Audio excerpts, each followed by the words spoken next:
समय एक गांव में,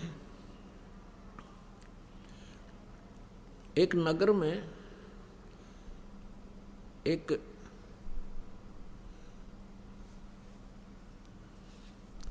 सेठ रहता था और उसने अपने गुरुजी से जो ज्ञान प्राप्त किया था उससे ये पता लग गया था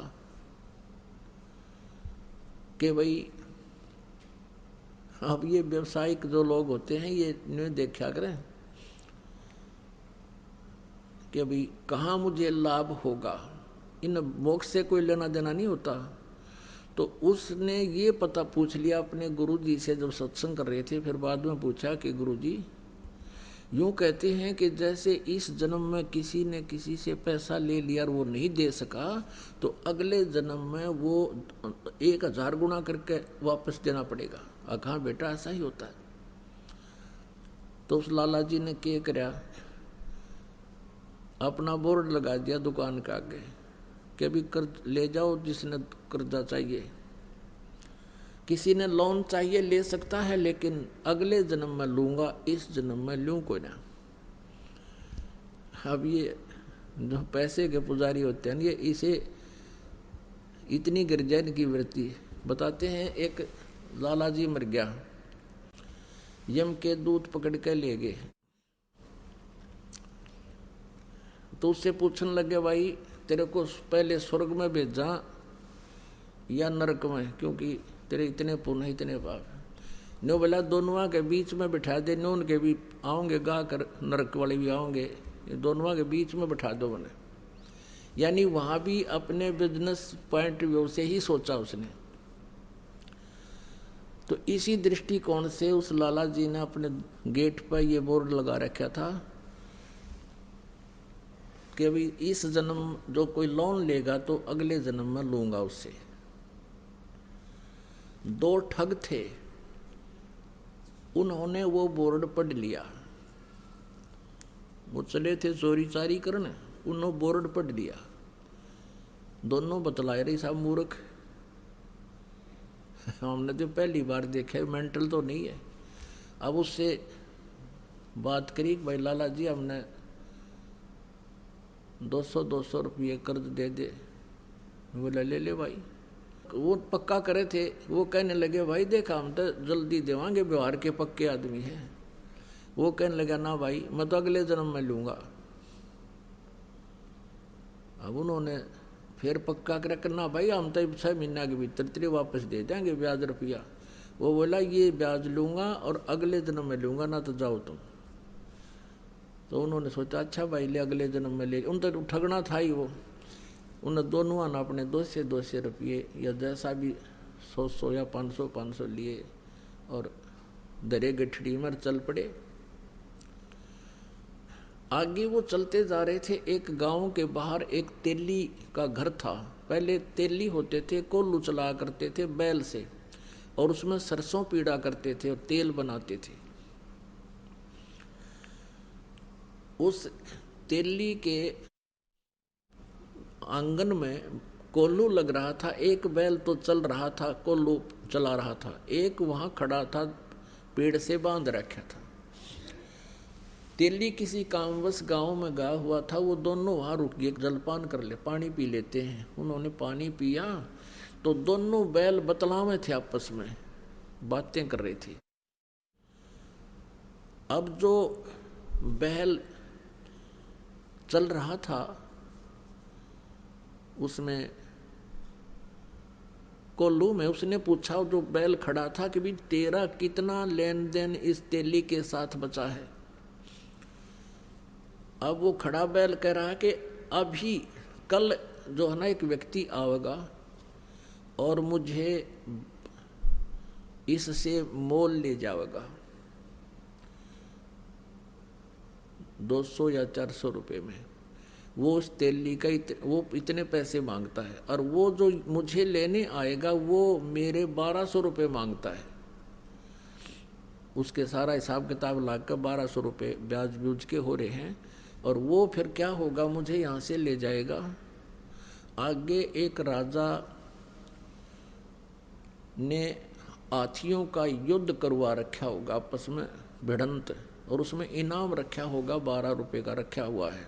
मुझे वो ले जाएंगे, उनका वो तमाशा देखने लग जाएंगे हाथियों के झगड़े लड़ाई को, और मैं उस हाथी को हरा दूंगा जिसने सबको पराजित कर दिया होगा, और फिर मुझे 1200 रुपये का इनाम मिलेगा मेरे उस मालिक को जो यहाँ से ले जाएगा। मेरी मृत्यु हो जाएगी, मेरा और उसका हिसाब बराबर हो जाएगा। भाई मैंने पिछले जन्म में उसने जो ना 20 रुपये लिए थे, आज वो 1200 हो गए।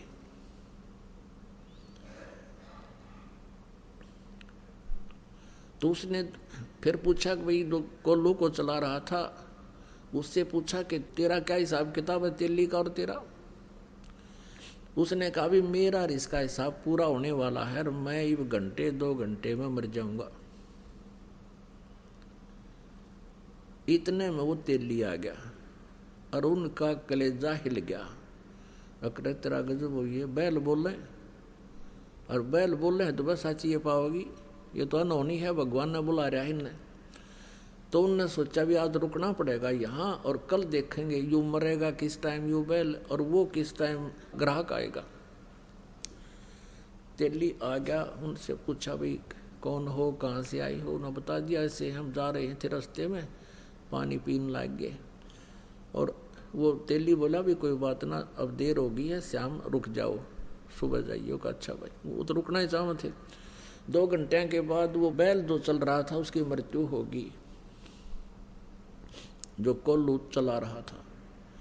अब उन दोनों का दिल धड़क धड़क करने लगा, रहे या तो सच्ची हुई भाई।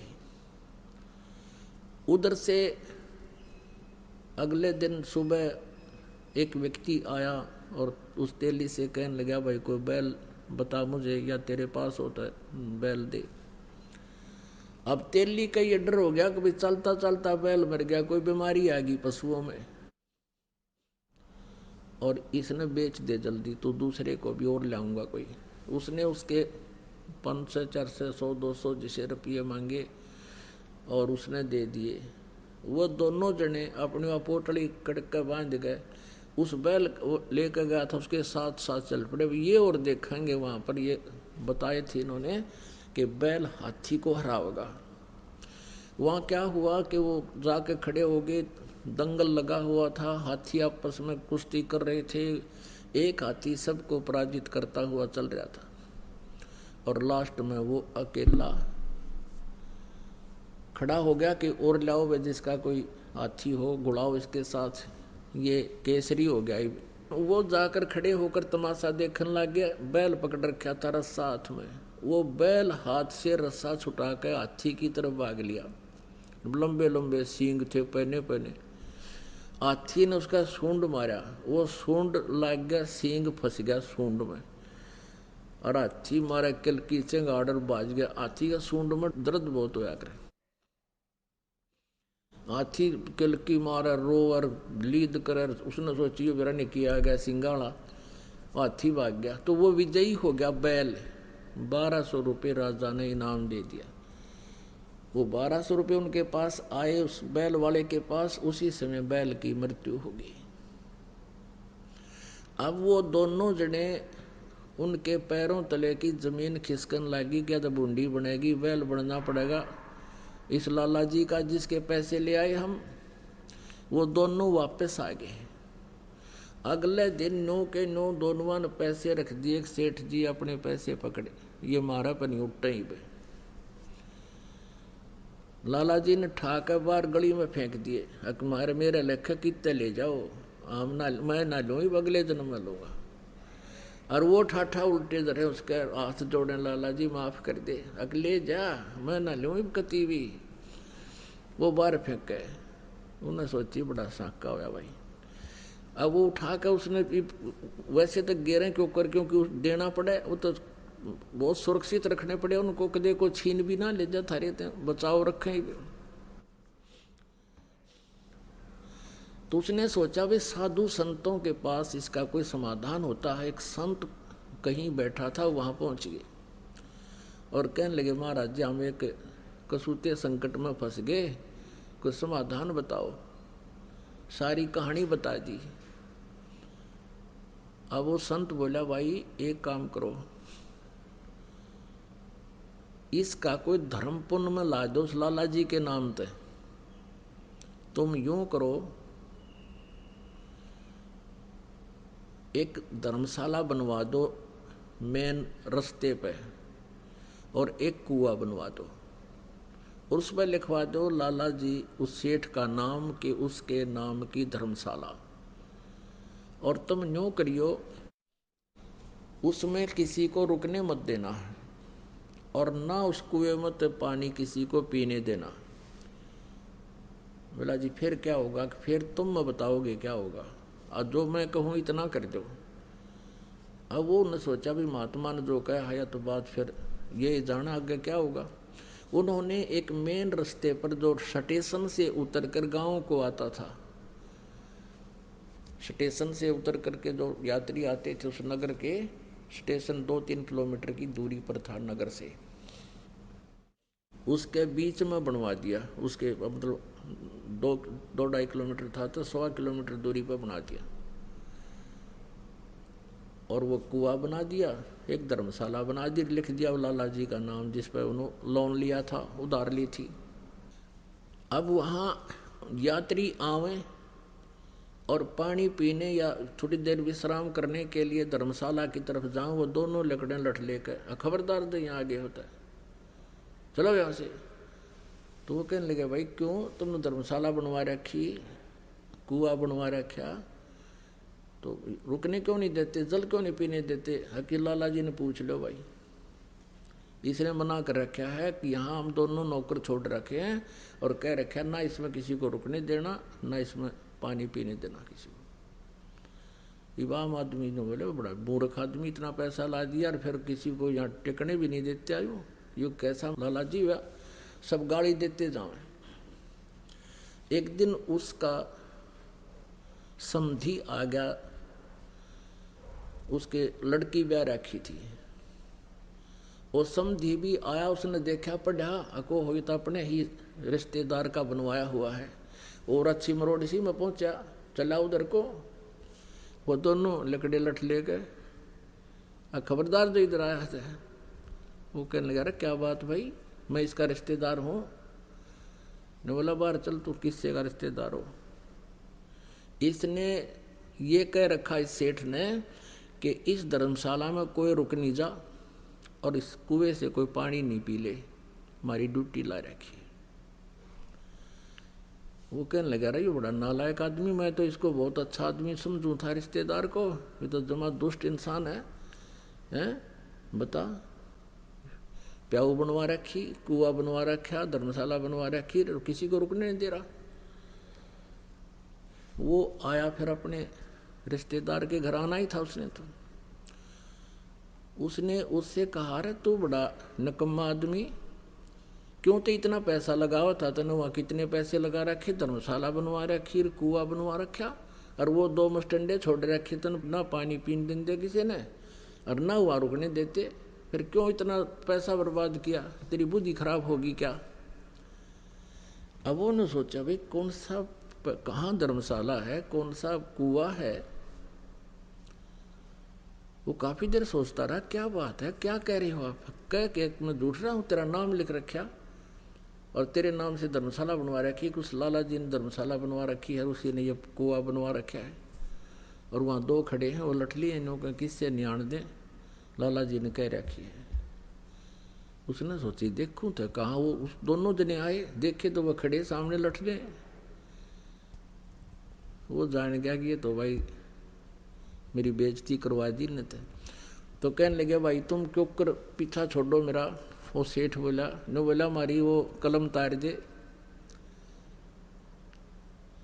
और कह दे मेरे आए हो लिए। भाई ये 2 जोड़े हाथ, मैंने तुम्हारे अपने लोन खत्म कर दिया और मान लिया भाई तेरा, तुम्हारे सारे पैसे आ गए, मेरी बेइज्जती ना करो तुम। तो वो अपना गए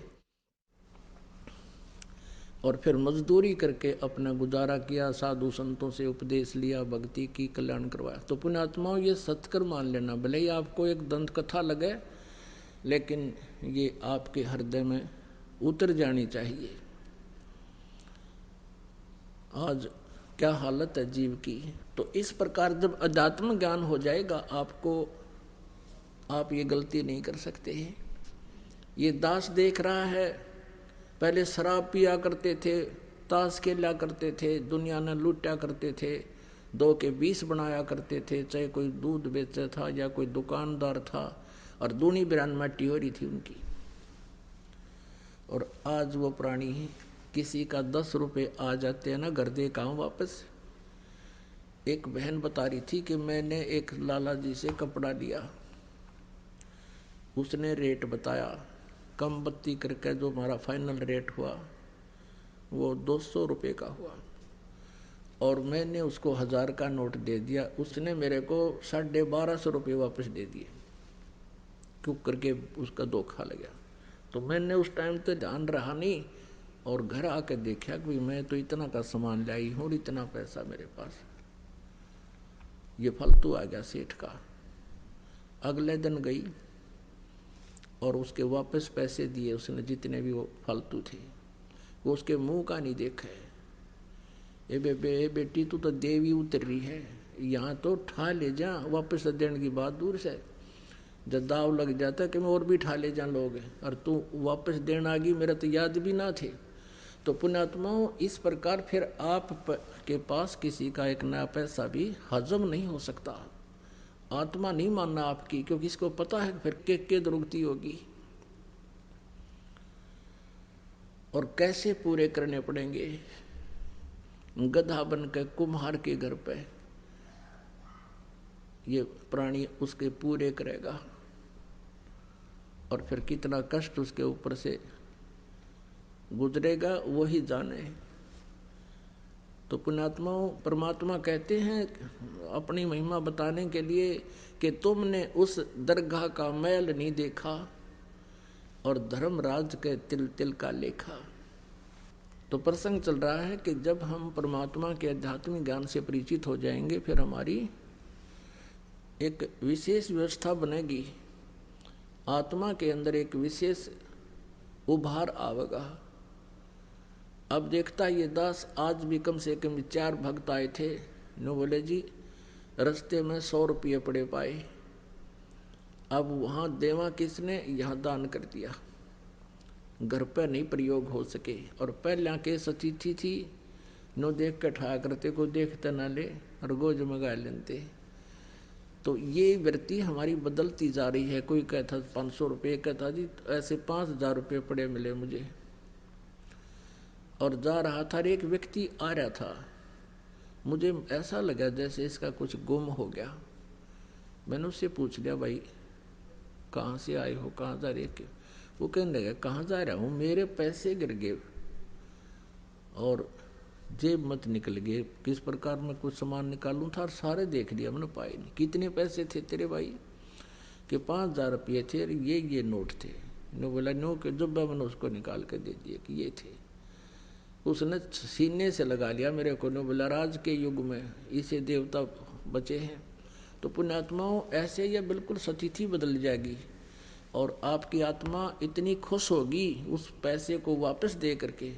और यदि हम किसी की चोरी करते हैं तो दूना दुख होता, उस प्राणी का दूना विनाश होता। अगर आपने हमारे चैनल को सब्सक्राइब नहीं किया है तो चैनल को सब्सक्राइब करने के साथ साथ इस बेल आइकन को प्रेस करें ताकि आप देख पाएं हमारी वीडियोस सबसे पहले। इस वीडियो के बारे में अपनी राय नीचे कमेंट सेक्शन में हमें बताएं और अपने दोस्तों के साथ ये वीडियो शेयर करना ना भूलें।